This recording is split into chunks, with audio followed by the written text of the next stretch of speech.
Siguro hindi lang naman yan sa teenage years yung nangyayari.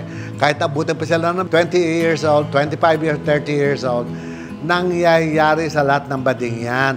Dahil ang mga bading, lahat ng bading are all thrill seekers. Lahat yan gusto nilang subukan.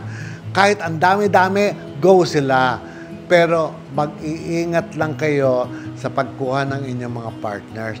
Kung pwedeng stick to one, okay lang. Sana lalaki din yung makita nyo.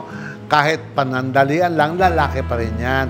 Tigilan na yung mga pagpatol sa mga bulalo, sa mga kapwa bading. Hello, ano ba bading na kayo papatol pa kayo sa kapwa nyo bading?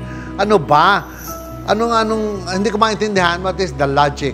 Sasabihin na, walang gastos, walang datungan, yung ginagawa ko, gagawin din sa akin. Yan ang sinasabi ng mga ayaw magpaka-outward ng mga bading. Mga anak, tatandaan nyo, pagka bulalo o bading ang ginawa nyo, pagtalikod nyo, maghahanap na naman yan ng iba. At kapag siya ay naghanap ng iba, kung ano madampot niya sakit doon, sa inyo rin mapupunta. Humanap na kayo ng matino, though they rarely come.